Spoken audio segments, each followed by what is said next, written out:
कहानी की शुरुआत में हम टिम नाम के एक सिंपल से लड़के को अपने परिवार के साथ समुद्र किनारे एक सुंदर से घर में रहते हुए देखते हैं। उसका परिवार भी उसकी ही तरह प्यारा था। उसके पिता एकदम ठंडे दिमाग के आदमी थे। उसकी माँ भी उससे बहुत प्यार करती थी और उसकी छोटी बहन किट कैट तो पूरे घर की जान थी। उसके अंकल काफी अजीब थे, थोड़े खोए खोए से रहते थे लेकिन दिल के अच्छे हैं। हर साल उनके घर में न्यू ईयर पर एक पार्टी होती थी जिसे सभी लोग मजे से सेलिब्रेट करते। उस साल भी ऐसा ही था। पार्टी के अगले दिन टिम के पिता ने उसे बुलाया और कहा कि आज तुम 21 साल के हो गए हो। मुझे भी ऐसे ही तुम्हारे दादाजी ने अपने पास बुलाया था जैसे मैंने आज तुम्हें बुलाया है। टिम ने सीधे तौर पर पूछा कि कोई खास वजह है क्या। उसके पिता ने हमेशा की तरह एक शांत मुस्कान के साथ बताया, हमारे परिवार में मर्दों का एक सीक्रेट है, हम टाइम ट्रैवल कर सकते हैं। मतलब समय में सिर्फ पीछे जा सकते हैं, वैसे आगे नहीं। टिम ने पहले तो सोचा कि पापा मजाक कर रहे हैं, लेकिन उसके पिता ने कहा कि मुझे भी पहले ऐसे ही लगा था। बस किसी अंधेरी जगह जाओ, अपनी मुट्ठी बंद करो और जिस वक्त में तुम वापस जाना चाहते हो उस बारे में जोर लगा के सोचो। टिम ने सोचा कि अगर ये मजाक निकला ना तो पापा आपको कभी माफ नहीं करूंगा मैं। लेकिन अब उसका इंटरेस्ट तो जाग गया था। वो अलमारी के अंदर गया, मुट्ठी बंद की और कल रात की न्यू ईयर पार्टी के बारे में सोचने लगा। आंख खुली तो उसने देखा कि वो वही कपड़े पहने हुए था जो उसने पार्टी में पहने थे। बाहर से उसी म्यूजिक की आवाज आ रही थी। वो नीचे गया और पार्टी में वापस वही सब देखा जो कल हुआ था। इस बार उसने पिछले दिन वाली गलतियां नहीं दोहराई। फिर वो वापस अपने वर्तमान समय में लौट आया और पापा से मिलकर कहने लगा कि ये तो सच में काम करता है। उसके पिता ने मुस्कुराते हुए पूछा कि अब बताओ इस पावर का क्या करोगे तुम। टिम ने कहा कि सबसे पहले तो मुझे पैसा और फेम चाहिए। ये सुनकर उसके पिता ने तुरंत उसे रोका, ऐसा कभी मत करना, तुम्हारे दादा ने भी यही सोचा था। आखिर में उनके पास कुछ भी नहीं बचा। मैंने कभी भी किसी बहुत अमीर आदमी को खुश नहीं देखा। लेकिन टिम का कहना था कि अगर पैसा मिल जाए तो जिंदगी भर काम नहीं करना पड़ेगा। उसके पिता ने बड़ी सादगी से जवाब दिया कि काम से कभी मत भागो। तुम्हारे अंकल को देखो, उन्होंने भी सोचा था कि टाइम ट्रैवल सब कुछ सॉल्व कर देगा, पर क्या वो ऐसा कर पाए? आज उनकी हालत कितनी बुरी है सब जानते हैं। टिम उनकी बातों को ध्यान से सुन रहा था। फिर उसके पिता ने एक आखिरी बार उसे कहा कि इस ताकत को किसी खास चीज के लिए इस्तेमाल करो, किसी ऐसे काम के लिए जो वाकई जरूरी हो। अब टिम ने सोचा कि मैं इस ताकत को सबसे पहले प्यार ढूंढने के लिए इस्तेमाल करूंगा। कुछ वक्त बाद टिम की छोटी बहन किट कैट का बॉयफ्रेंड जिमी एक लड़की को घर लाया जिसका नाम था शार्लेट। वो 2 महीने के लिए उनके साथ रहने आई थी। शार्लेट देखने में बहुत खूबसूरत थी। टिम का दिल तुरंत उस पर आ गया। उसने हर तरह से उसका दिल जीतने की कोशिश की, उसके साथ टेनिस खेला, घूमने गया, वक्त बिताया। अब जब शार्लेट का वापस जाने का वक्त आया तो टिम उसके कमरे में गया और उससे अपने प्यार का इजहार किया। लेकिन शार्लेट ने कहा कि काश तुमने 1 महीना पहले ये कहा होता तो शायद कुछ हो सकता था। लेकिन ये बहाना टिम के आगे चलने वाला नहीं था। टिम तुरंत अपनी अलमारी में जाके 1 महीना पीछे पहुंच गया और फिर शार्लेट से उसी तरह अपने प्यार का इजहार किया। इस बार शार्लेट ने स्माइल करते हुए कहा, काश तुम ये बात 1 दिन पहले पूछते। उसका ये बहाना सुनकर टिम समझ गया कि चाहे वो कितनी बार भी पास्ट में चला जाए, शार्लेट उससे प्यार नहीं करती। उसने अपने दिल पर पत्थर रख के ये मान लिया कि टाइम ट्रैवल से भी वो किसी का दिल नहीं बदल सकता। अगले दिन शार्लेट चली गई और कुछ दिन बाद टिम भी लंदन चला गया लॉ की प्रैक्टिस शुरू करने और प्यार ढूंढने के लिए। वहाँ उसने अपने पिता के एक दोस्त के साथ रहना शुरू किया,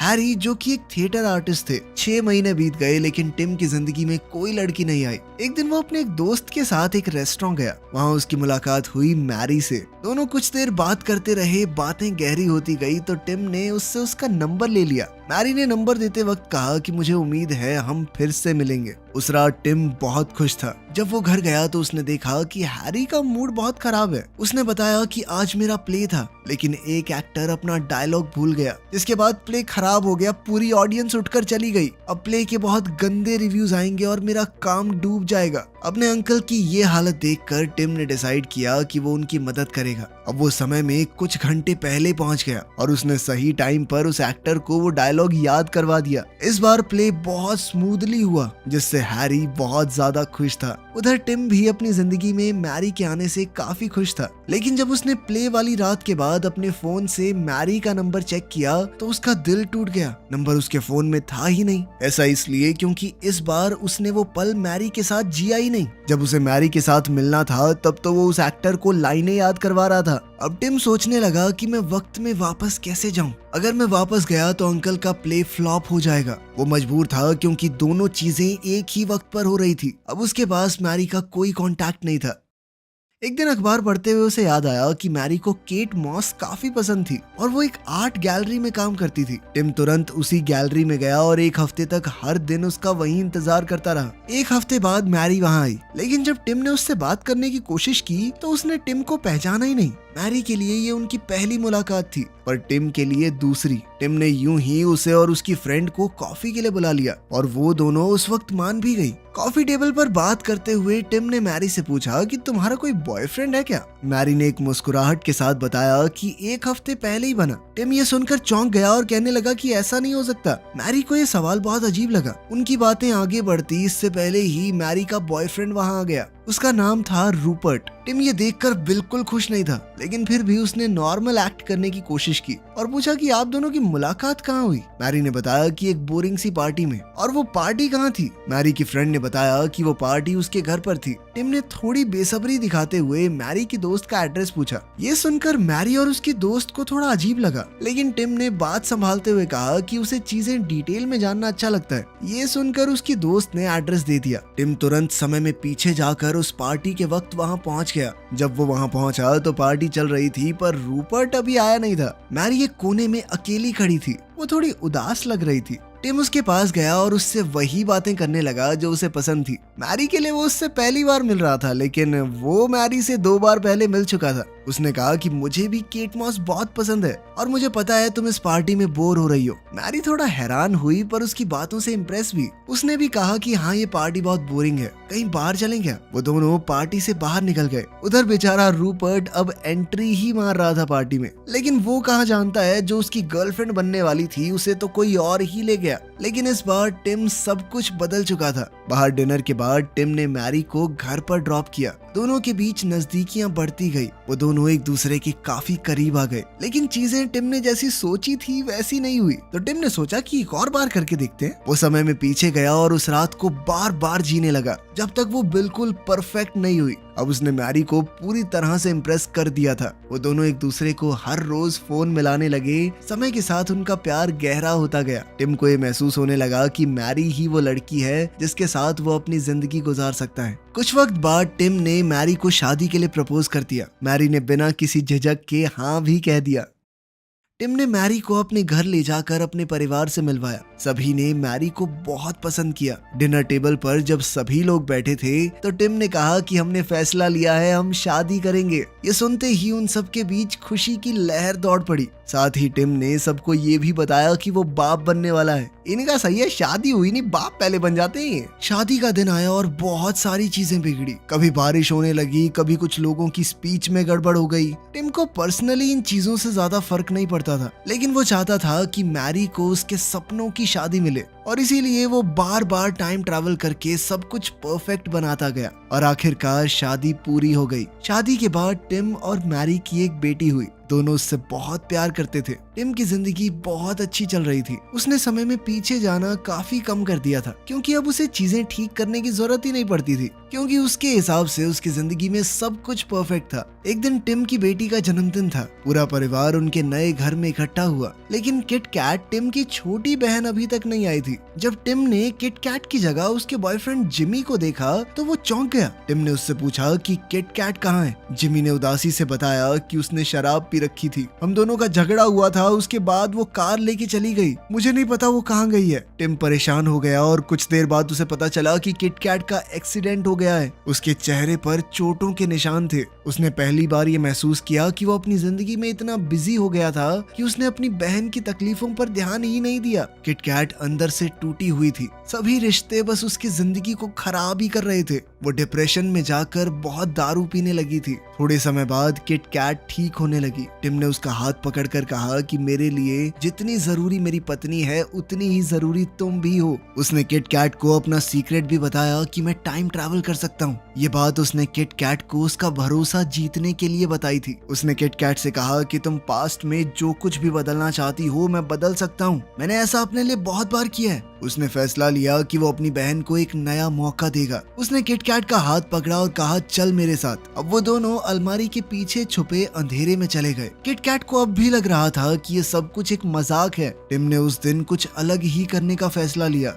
उसने अपनी बहन का हाथ पकड़ा और उसे सीधा समय में पीछे उसी न्यू ईयर की पार्टी में ले गया। उसने धीरे से कहा कि ये वही रात है जिसने तुम्हारी जिंदगी को पलटा था। किट कैट थोड़ी कंफ्यूज थी, उसके चेहरे पर बेचैनी थी, लेकिन उसने टिम का हाथ छोड़ा नहीं। दोनों उस पार्टी के एंट्रेंस पर खड़े थे। म्यूजिक जोर से बज रहा था, लोग डांस कर रहे थे। थोड़ी देर बाद जिमी अपनी फ्लर्टी अदाओं के साथ ऐसे आया जैसे उसे दुनिया की कोई परवाह ही ना हो। उन्होंने देखा कि जिमी किसी और लड़की के साथ फ्लर्ट कर रहा था। पहले तो किट कैट कंफ्यूज थी, लेकिन फिर उसके चेहरे पर गुस्सा दिखने लगा। उसने आगे बढ़कर जिमी के पास जाकर बिना कुछ सोचे समझे एक जोर का थप्पड़ उसके गाल पर जड़ दिया। जिमी चौंक गया। उसे समझ नहीं आ रहा था कि उसे थप्पड़ क्यों पड़ा है। किट कैट कुछ देर तक उसे देखती रही, लेकिन कुछ कहा नहीं। उसके चेहरे से दिख रहा था कि उसके दिमाग में चीजें अब साफ होने लगी है। उसने अपनी सारी पुरानी भावनाओं को उस थप्पड़ के साथ ही खत्म कर दिया। उधर टिम ने ये महसूस किया कि किट कैट अब उस रिश्ते से आगे बढ़ने के लिए तैयार है। अब जब उसने जिमी का साथ ही छोड़ दिया तो उसका भविष्य भी चेंज हो गया।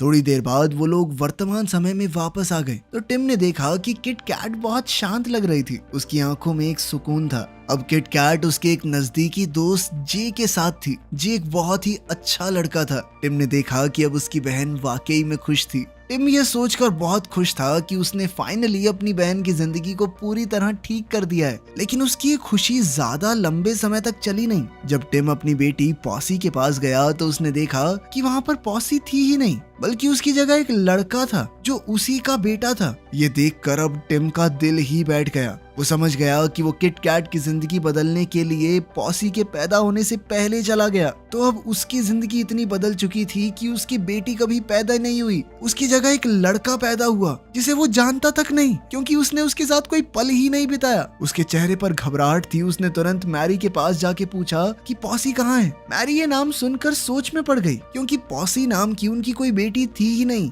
ये सब देखकर टिम का दिल टूट गया। उसने सोचा कि मैं उसे वापस कैसे पा सकता हूँ। वो तुरंत अपने पिता के पास गया उनसे सलाह लेने के लिए। उसके पिता ने उसे समझाया कि बेटा, मुझे तुम्हें पहले बता देना चाहिए था। अगर तुम अपने बच्चे के पैदा होने से पहले के समय में जाकर कुछ भी चेंज करते हो तो तुम्हारा बच्चा भी चेंज हो जाएगा। उसका डीएनए, उसकी आइडेंटिटी, सब कुछ। यही टाइम ट्रैवल का सबसे बड़ा रिस्क है। ये बात टिम के दिल पर पत्थर की तरह गिरी। पॉसी उसकी जिंदगी का एक बड़ा हिस्सा थी। उसका होना ही टिम की खुशी थी। इसीलिए टिम ने फैसला लिया कि किट कैट की जिंदगी बदलने के लिए उसे कोई और रास्ता ढूंढना पड़ेगा। और उसने टाइम ट्रैवल का इस्तेमाल नहीं किया। जो जैसा हो रहा था होने दिया। अब किट कैट का कार एक्सीडेंट फिर से हुआ। टिम और मैरी उससे हॉस्पिटल में मिलने गए, लेकिन इस बार टिम शांत था, क्योंकि उसे पता था उसकी बहन की जिंदगी नॉर्मल हो चुकी थी। वो जानता था कि किट कैट के दिल में जे के लिए प्यार बढ़ रहा था, सच्चा प्यार। वो दोनों कुछ समय बाद एक दूसरे से प्यार भी करने लग गए। जे ने किट कैट को वो इमोशनल सपोर्ट दिया जिसकी उसे जरूरत थी। टिम ने सोचा कि कुछ रिश्ते बदलने के लिए उन्हें वक्त देना पड़ता है। शॉर्टकट से सिर्फ मंजिल बदल सकती है, लेकिन सफर तो तय करना ही पड़ेगा। थोड़ा समय और बीता और अब टिम और मैरी को एक और बच्चा पैदा हुआ, एक बेटा। अब उनके दो प्यारे प्यारे बच्चे थे, पॉसी और उसका छोटा भाई। टिम का परिवार अब पूरा हो चुका था। हर तरफ खुशी थी, लेकिन जिंदगी कभी परफेक्ट नहीं होती। एक दिन टिम को पता चला कि उसके पिता को कैंसर है। उनके पास सिर्फ कुछ ही हफ्ते बचे थे। ये सुनकर टिम शॉक में चला गया। वो उनके पास गया और पूछा, क्या कुछ बदला जा सकता है? उसके पिता ने मुस्कुराकर कहा कि मैं स्मोकिंग नहीं छोड़ सकता यार, बहुत मुश्किल है मेरे लिए। तेरे और तेरी बहन के पैदा होने के पीछे का भी यही रीजन है। तेरी माँ को मेरा स्टाइल से स्मोकिंग करना पसंद था, ऐसे ही पटाया था मैंने उसे। अगर वो चेंज कर दिया तो सब कुछ बदल जाएगा। टिम को ये बात समझ आई कि कभी कभी कुछ आदतें, कुछ गलतियां, कुछ तकलीफें भी किसी अच्छे किस्से की वजह बन जाती हैं। उसके पिता ने उसे एक और सीक्रेट बताया कि मैं हर दिन को 2 बार जीता हूँ। पहली बार नॉर्मल इंसानों की तरह स्ट्रेस और रूटीन में, दूसरी बार समय में पीछे जाकर बिल्कुल शांति और प्यार के साथ। तुम भी ट्राई करके देखो। इस हिसाब से सोचेगा ना, कम से कम 200 साल का हूं मैं। खैर टिम भी वैसा ही करने लगा। वो हर दिन को 2 बार जीने लगा। पहली बार आम लोगों की तरह, दूसरी बार पूरी खुशी के साथ। इस तरह हर एक लम्हा उसके लिए सपने जैसा हो गया। लेकिन एक दिन ऐसा आया जो टिम फिर से जीना नहीं चाहता था। उसके पिता की मौत का दिन। वो दिन बहुत बुरा गुजरा। मैरी ने उसे समझाया, उसके कंधे पर हाथ रखा। वो इतना जानता था कि वो वापस जाकर अपने पिता से एक बार मिल सकता है, और वो करता भी था। जब कभी उसका मन उदास होता, वो समय में पीछे जाता, समुद्र के किनारे वॉक करता और अपने पिता से बातें करता। उनके साथ वो पल दोबारा से जीता। फिर एक दिन मैरी ने अचानक कहा कि टिम मुझे एक और बच्चा चाहिए। ये सुनकर टिम चुप हो गया। उसके मन में तुरंत एक सोच आई, अगर एक और बच्चा पैदा हो गया तो वो फिर अपने पिता से कभी वापस नहीं मिल पाएगा। उसने अपनी भावनाओं को छुपाया और कहा कि ठीक है। मैरी प्रेग्नेंट हो गई और टिम ने फैसला लिया कि मैं एक आखिरी बार अपने पिता से मिलूंगा। वो समय में पीछे गया और अपने पिता से कहा कि अब मैं वापस नहीं आ पाऊंगा, ये आखिरी बार है। उसके पिता ने उसका हाथ पकड़ा और कहा कि आओ मेरे साथ, एक बार तुम्हारे बचपन के दिनों में चलते हैं। अगर हमने कुछ बदला नहीं तो कुछ गड़बड़ नहीं होगी। वो दोनों समुद्र के किनारे गए जहाँ टिम एक छोटा बच्चा था। दोनों ने मिलकर रेत का महल बनाया, लहरों से खेलते रहे। उस पल में सिर्फ प्यार था, ढेर सारा प्यार। ये पल वक्त से परे था। इसके बाद टिम वापस वर्तमान में आया और उस दिन के बाद उसने टाइम ट्रैवल करना छोड़ दिया। वो हर दिन को एक तोहफे की तरह जीने लगा, हर पल में खुशी ढूंढने लगा। एक चाय की चुस्की, एक पुरानी धुन, पॉसी की ड्राइंग्स, मैरी की आंखों का नूर, सब कुछ उसे बेशकीमती लगता था। और इसी के साथ टिम की कहानी यहीं खत्म हुई। एक ऐसा इंसान जिसका वक्त के ऊपर भी जोर चलता था, लेकिन आखिर में खुशी उसे वक्त को अपना कर ही मिली। आपके पास ऐसी सुपर पावर हो तो आप पास्ट में जाके क्या बदलेंगे, कमेंट्स में जरूर बताना। मिलते हैं अगली वीडियो में।